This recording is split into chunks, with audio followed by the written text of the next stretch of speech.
Alrighty. Thank you for joining, everyone. Welcome to all of you who have logged into our Tips and Tricks webinar series hosted by Qualio.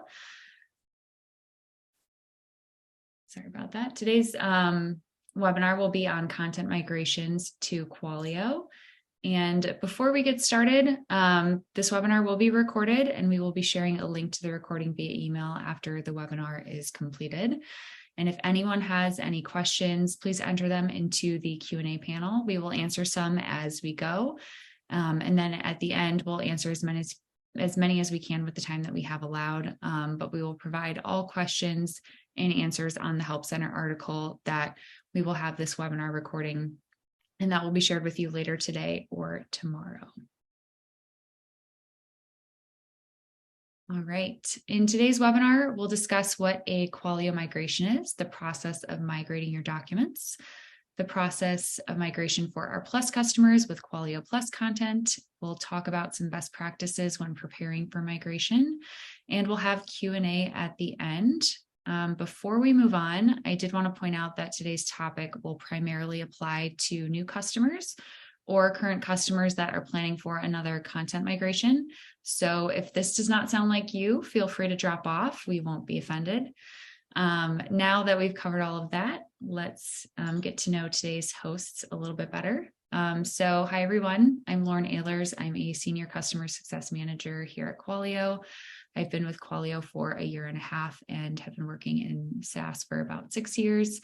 I love working with the customers at Qualio and helping you guys get the most out of your eQMS. And I'm excited to be your host today and to be partnered with Lola and Krista, who will be preparing you for migration.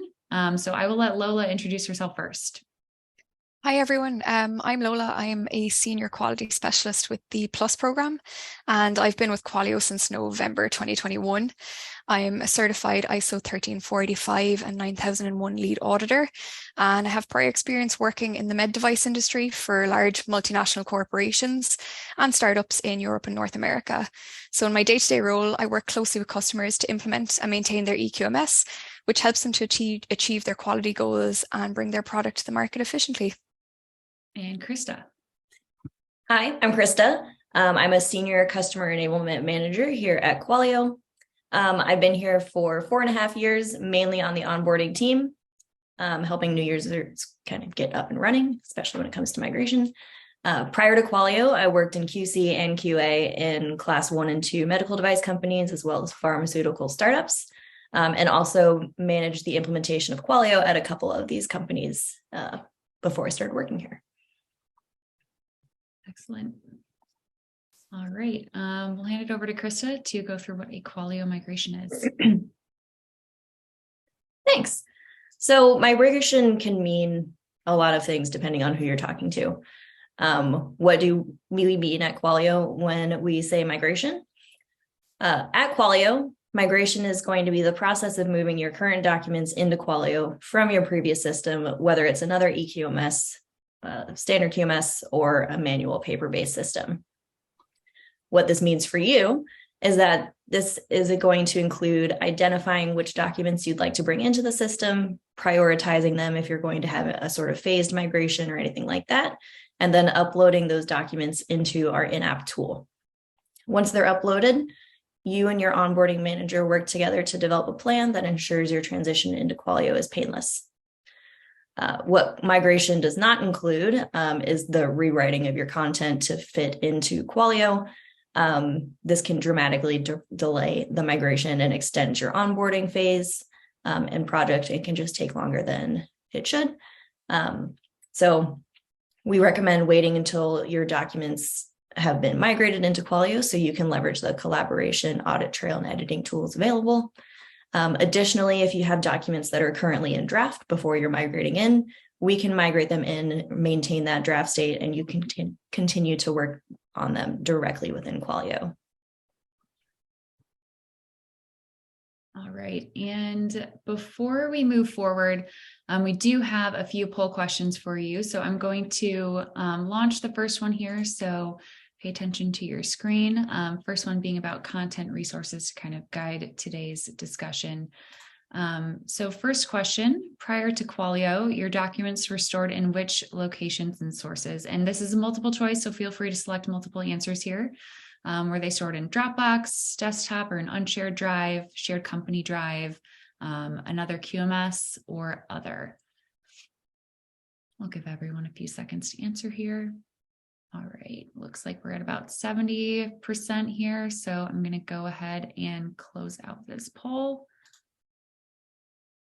All right, so it looks like a lot of you shared company drive prior to Qualio and a few in Dropbox as well. This is good to know. Let me move on to the next poll. We're not quite done yet, so bear with me here. Next question. For those of you that have gone through a migration previously, what vendor resources did you have to help you? Extensive support and guidance, light support and guidance, or no support whatsoever? Go ahead and put in your answers. All right, we're at about 50%. I'll go and end it here. Looks like majority of you had some support, some with more extensive support. That's good to see.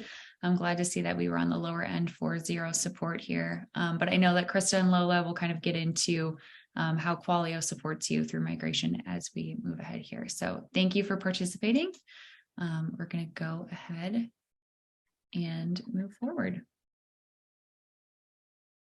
All right. Perfect. So migrating your documents, obviously, we saw that they can be stored in a lot of different places. Oftentimes, people are utilizing multiple things. There's random drafts everywhere on people's computers, and trying to gather that information can be quite overwhelming, especially for a quality team that's usually stretched pretty thin as it is. So the key things to think about when it comes to migrating your documents is prioritizing kind of what the most important things to come into the system first would be the most beneficial for your organization. Oftentimes we have people move in kind of phases, so they'll maybe do procedures first, then policies, quality manual, once all of those things are in, things like that. But it's kind of up to you to determine what your priorities are and what you want to get into the system first. We do have the option to go in that phase route, so we can kind of get everything set up and you can start dropping things in as you start finding documentations. The migration process has a couple phases. Most of the work that you're going to be doing in terms of collaboration with your onboarding manager is going to happen in the prepare stage. So this is where you'll be in constant communication pretty much with your onboarding manager to ensure that things are getting moved into the system correctly. They're going to look as you expect them to look and function the way that you want them to. As far as the lift on your end as the customer uploading documents, it's really just that simple. You're going to upload, and then it's really just the decision making based on kind of onboarding manager recommendations about how to handle certain documents in the manager going forward. So it's a pretty light lift on your part. We do all the heavy lifting for you. Next, I want to outline kind of the entire process that you'll go through with the onboarding manager or the migrations manager. Initially, you're going to begin at the orientation phase. So this is going to begin about 2 weeks prior to your subscription date. And that's when you're going to be prompted to start kind of identifying your key players who will be making decisions during migration and things like that. And also a trigger to start kind of gathering your documents. As I said, oftentimes they live in many places, so it can take some time to identify which places those are, whether they're desktops, Dropbox, shared drives, etc. This is also the time period where you should begin prioritizing which documents are the most important to be moved in first, so we can focus on those, getting them in the system so you're kind of ready to start using it as we do further migrations down the line. After the orientation, when you've gathered your documents and whatnot, you'll have your kickoff call and you'll get access to the migrations manager. The migrations manager is an in-app tool that allows you to upload your documents to. So similar acting to Dropbox or Google Drive, where you can either upload individual files or drag and drop files into it, and they'll upload so that your onboarding manager can view these documents and preview them and see their structure and things like that. The migrations manager is also going to be your main collaboration space that you have with your onboarding manager. So it's important to kind of keep an eye on it and see what's going on. You can see everything that the onboarding manager is doing in terms of shifting documents around, maybe renaming things if they need to. It will all be in discussion during your regular cadence calls that you have with your onboarding manager. Based on the gathering and prioritization you did during orientation, your onboarding manager will create your migrations folders that you can begin dropping your documents into. And that is going to look like the next slide we have here. And here's an example that has 3 migrations or folders that were created based on, in this case, the customer would like to move things in by document type, such as policy, procedures, and specifications. So this is kind of what you can expect to see if you do want to go that phased approach, or if you want to bucket it in certain ways. And again, it's completely up to you on your priorities and how you would like to begin moving things in. When you are uploading documents, you're going to see an upload status of any documents that you've dragged in there. Like I said, you can drag and drop single individual files, or you can drag entire groups of documents at once. That status bar will progress as they are uploaded into the migrations manager and let you know if any errors are happened, if you need to correct a file type or anything like that. So it's very clear about what's going in.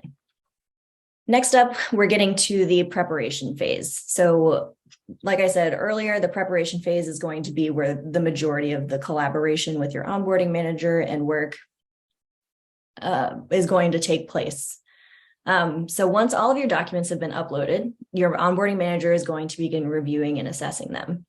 As a side note, all of our onboarding managers come from industry, so they're used to seeing the majority of these types of documents, and they are also the Qualio experts who knows how to get kind of the best functionality depending on your goals out of your documentation. So they can provide a lot of insight during this assessment period.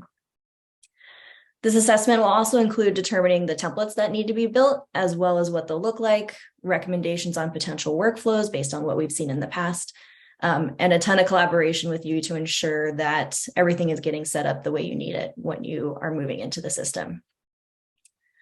Once your onboarding manager shares their proposal, any tweaks can be made. Then once it's good to go, the onboarding manager will begin implementing the plan and preparing the migration, such as creating the templates, assigning the document to the templates, anything along those lines. At this point, your only responsibility is to determine who the owners and approvers of each document is. But other than that, it would be the onboarding manager doing the majority of the work. You just kind of have to decide who owns what.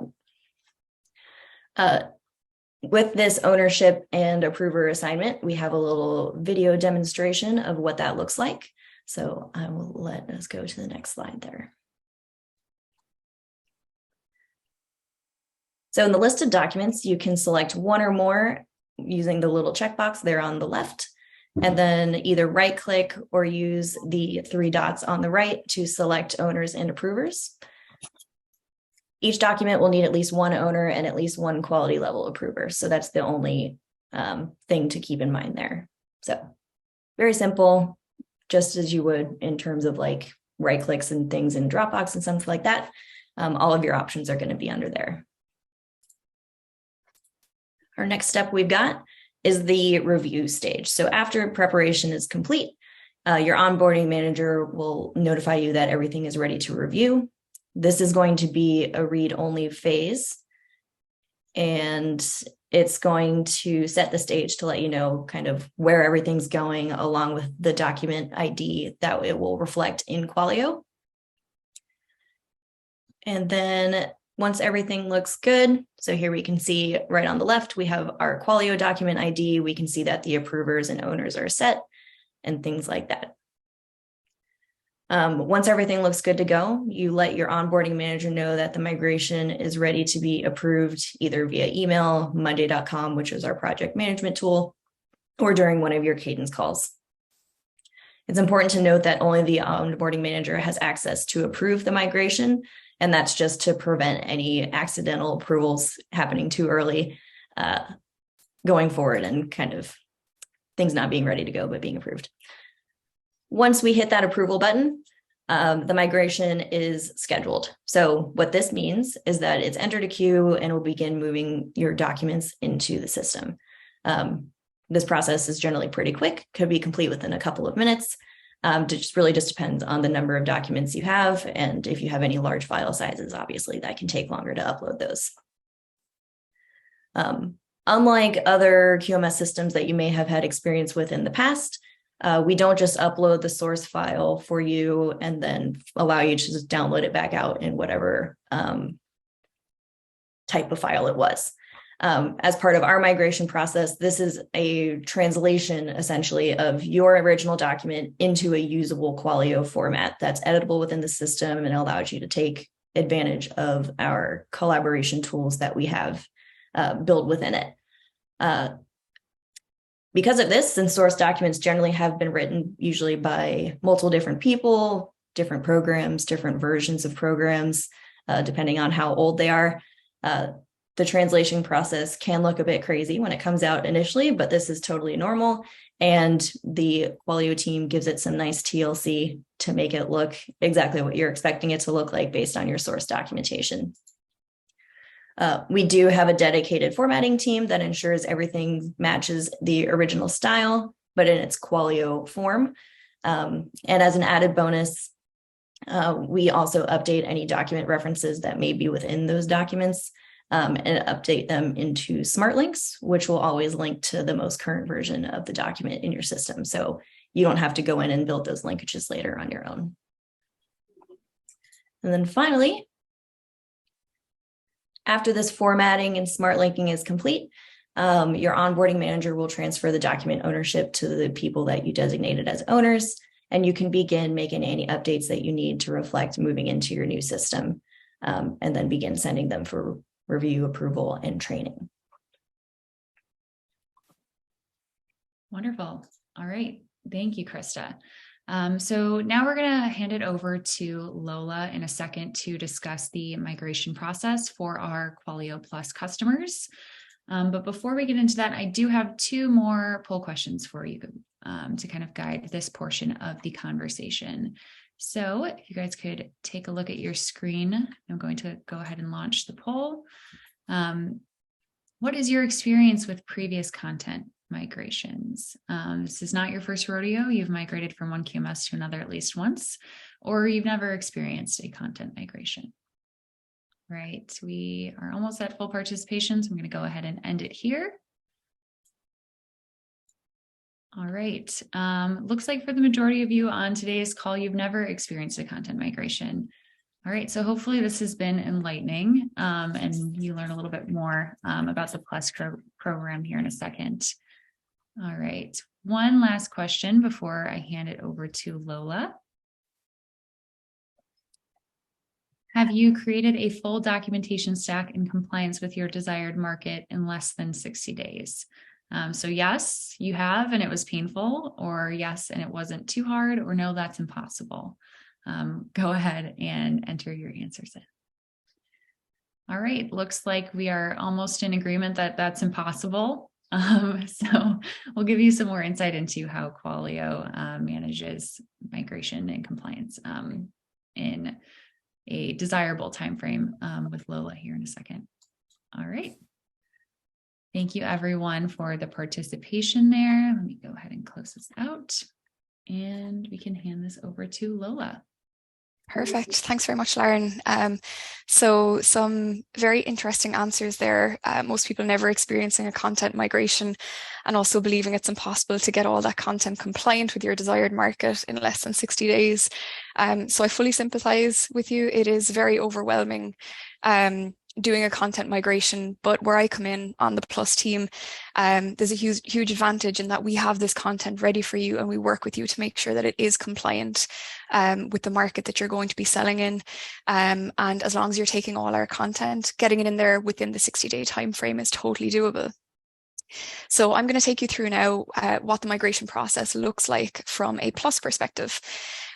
So when using Plus content, there are 5 key steps involved. First, your quality specialist, me in this case, will collaborate with you to determine your company profile and provide you with the correct Plus content. So determining the right profile means learning about the product or service you offer and the regulatory pathway you're taking. So that is, what certifications are you looking for in the near future? Are there any software elements to your device? Are you in the pharmaceutical industry? Do you also require content for information security management, medical laboratory compliance, or testing and calibration laboratories? Once the company profile has been established, the QS will create a migration index. So what exactly is a migration index? Well, let's take a look. Basically, it's a simple spreadsheet containing a list of all the recommended SOPs, work instructions, templates, and event workflows for your company. It's used by both you, the customer, and our onboarding team to ensure the right content is migrated to your Qualio instance.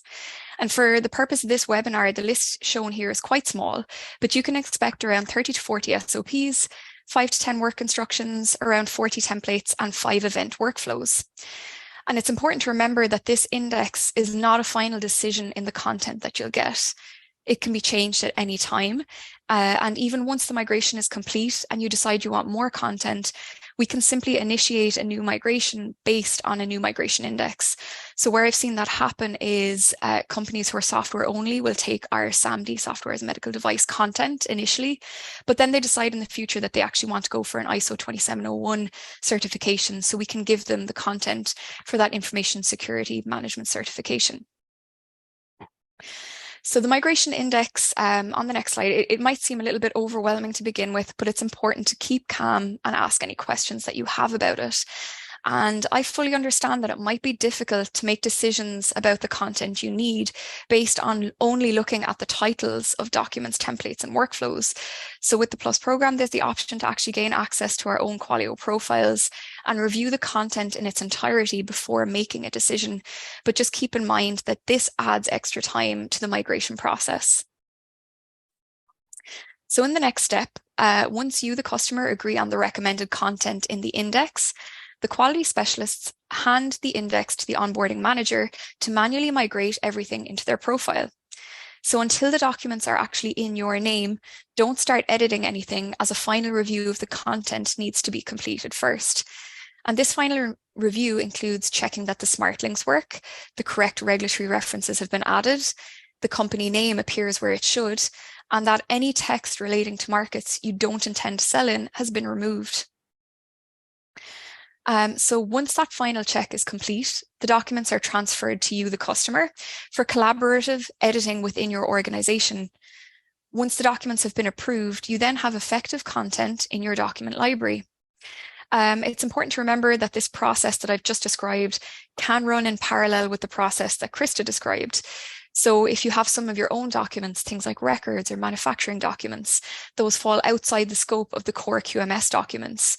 You might decide to use the Plus content for your key QMS documents and the Migrations Manager for transferring your own content into Qualio. All right. Thank you, Lola, for taking us through the process for our Plus customers. Now we are going to discuss some best practices for your Qualio migration. All right. Our first tip here would be to upload your documents in an editable format, not read-only or password protected. Krista, what would be the best way for our customers to upload their content? Generally, our preferred recommendation is a standard Word document. We can also do Google Documents or anything like that, as long as they're not password protected. Generally, if they're password protected, our migrations manager can't extract data out of it to put them into the system. So it could really slow down the formatting time afterwards. Lola, anything to add there, or did Krista? Yeah, that's covered everything. So Word or a Google Docs, the preferred format. Great. All right. Our next tip would be to organize your documents into similar groups and prioritize the migration of the groups. Lola, how do you recommend that customers organize their content ahead of time, and what has been most successful for the customers that you've worked with? Yeah, so Krista touched on this nicely when she was discussing the process, and she showed an example of, the different folders that are created for different documents. So we generally recommend having one folder, for those core QMS documents. Could be something like SOPs and work instructions, and then having other folders for specs, records, things like that. It just means that we can start the migration process and get content into your system for you to work on while we focus on the next folder after that. We want to make sure that you're getting, use of the system and getting your content into your system as quickly as possible. So prioritizing and organizing the content into those folders is the best way of doing that. Anything to add, Krista? Yeah, I would say another benefit of kind of using those smaller groups is there are a lot of document types that exist in the quality world, and kind of if you were to dump it all into one bucket and not do that prioritization, it can get very overwhelming to determine how many templates you need. So it really just kind of helps the process moves quicker and like smaller steps versus trying to do a major dump and kind of have a longer preparation phase, assessment process, things like that. So you also get the benefit of kind of being able to focus on a more narrow field versus looking at the whole picture right away. Excellent.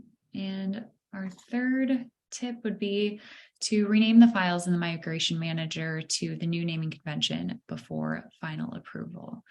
Krista or Lola, whoever wants to take this, can you kind of explain to our customers that we have on today's call why this step is so important? I'll jump in.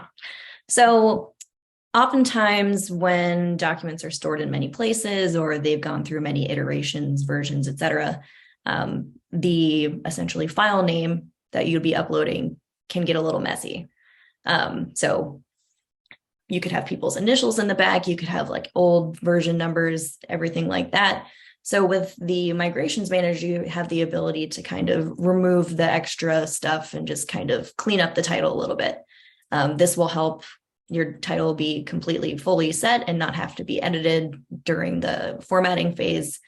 So just saves time during the formatting process and helps things look a little cleaner, quicker once you get those documents in. Yeah, and to add to that, I think what's important to remember as well is that the migration process is a manual one. So if we have to make any changes, things like the title of documents, we have to physically go in and update it ourselves. So if you have lots of documents that need that change, it just adds a lot of time to the migration process. Wonderful. Thank you both. I think now it's time that we open up our Q&A. So if you have not already, please put any questions that you have in the Q&A box at the bottom of your screen. And again, if we don't get to all of the questions today, we will make sure that we answer all of your questions and that those are shared in the Help Center article that we will be posting this week. All right, so let's take a look at what we have so far. All right, first question we have here. Some of our documents are still in the migration phase.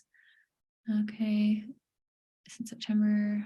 What is the largest number of documents the onboarding manager can help migrate? Shall we need to take ownership of the documents from the user and assign them to our account users in order to complete migration? I'll take this one. So generally we like to work in buckets of 300 documents just because they're a little more manageable. And go in phases from there. If you've still been in the migration phase, I'm assuming that there are a lot of documents, but this would be something to discuss with your onboarding manager, whether or not you should be taking ownership back of those. But I wouldn't recommend going in and just doing it just in case our formatting team is working on it right now, because taking the ownership away will kind of delay the process and make things a little more confusing. So I would reach out to your onboarding manager directly to kind of discuss things that could speed that process up. All right, our next question, does it matter if a document is saved as a doc or docx format? Nope, either one is good as long as it's not password protected. As long as it's editable, we can handle it. Yeah, it's a tough word for me too, Krista. So don't worry. Words are hard. All right. Next question we've got. What special characters are not able to be used in file names that are being migrated? Looks like this person ran into issues previously with certain characters during migration. I'll take this one as well. So generally, we try to account for all special characters. Usually when things come up such as this or errors happening because of special characters, our engineering team will just add those to the ones that are allowed. As far as I know, at the moment, there isn't one that's a specific no. So it might have just been a situation where it was one that we hadn't previously accounted for, but it shouldn't be an issue going forward. What should I migrate, and what about historical documents? Generally, our recommendation is to migrate the currently effective documents in your system. We don't really get a huge benefit out of bringing in historical documents because then we're just kind of acting as a document repository. So we kind of recommend the line in the sand approach in terms of what to bring in everything that you're using now, and then kind of from that point forward, begin creating in Qualio versus using that time to migrate historical documents in. We do have a white paper that we can include with this webinar send out that kind of has a recommendation of kind of what types of documents to be looking at and migrate in as a resource to give some ideas about what should be migrated in. But we mainly like to focus, at least for the initial prioritization, on like your SOPs, work instructions, things that you're going to have training assigned out on, are usually the highest priority for people that are just starting out. And to add to that as well, just from an auditing perspective, because I know, I've had customers sometimes who worry about not having everything in the one system. But really all you have to do is be able, if an auditor asks for a previous version of something that's not in Qualio, you have to be able to retrieve it. And show that it is controlled. So there's nothing wrong with having, your new Qualio system for what's current and effective, and then keeping the other documents in another location. Looks like we have another question here. If we had more documents to migrate after the initial process of migration, can the migration manager help, or are there charges? So that would be a situation where you would reach out to support, and then we would kind of work with you to discuss the scope of what would be needed in terms of how big the migration is and things like that. The migration manager can be turned on for people that are not in the onboarding process at the moment. So that would be something that your CSM would work with you on in terms to figure out how to get that set up, depending on the scope of the project. And from a Plus perspective, once you're with the Plus program, whatever content you need to migrate throughout that time, we can do that, no problem. Whatever content of ours that you wish to take at whatever time that you're subscribed to us, you can take, and that's not an extra charge. Unless it's been set up with your contract that you're only taking our content and not our advisory services. Once you take content only, there is an additional cost for extra content. Looks like we may have one more question here.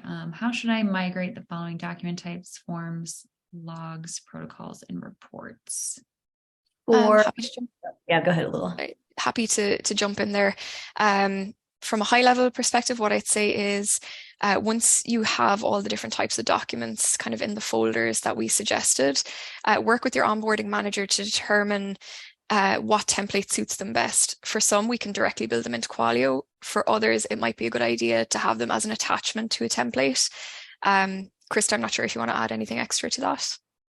Yeah, this is where I would also lean on your onboarding manager. Like I said, they're all from industry. They know how Qualio works and how to handle these types of forms. So if you have any templates for those forms, blank forms, or ones that have been filled out, it really helps them be able to provide good suggestions about how you want to complete them in Qualio. So if it's a form that you want people to fill directly out in Qualio, that would be a situation where we recommend building a template. Whereas a log would probably be better as an attachment, for example, if it's being filled out monthly or anything like that, and you can just upload the final one. So they do have that perspective from industry as well as their Qualio experience that you can really leverage during that collaboration phase during the preparation of the migration. And they'll get you kind of set up for success in terms of utilizing the functionality of Qualio. Thank you, Krista. Looks like we have another question in the chat. Is Qualio Plus cash flow commitment per month, per hour of support, per document? Yeah, so I can hop in there. Basically, I couldn't give you a definitive answer for that because it's something that has to be set up in a contract, in your contract as to how you're going to be working with Plus. But what I can say is, there are options now. We've recently changed our Plus program where if you require, for example, an advisory call, if you would like to speak to an advisor for 1 hour, that is something that you can pay for separately. We offer auditing services. So if you wanted an internal audit, that's something that you'd pay separately to your growth or starter subscription that you're with. And then like the full Plus commitment, again, I can't give it a definite answer, but I've seen customers who are on an annual subscription basis and some who are on longer. It just depends on your resources and the quality expertise within your organization. Yeah, and if you have additional questions on this, feel free to reach out to your CSM if you're interested in learning more. All right, I don't believe we have any additional questions. So that concludes today's webinar. Thank you all again for joining, and hopefully you feel a little bit more prepared going into your migration with Qualio. Again, the recording will be shared via email and will also be included in the Help Center article that we'll publish later this week. So thank you again for joining. I hope you all have a great day, and goodbye, everyone.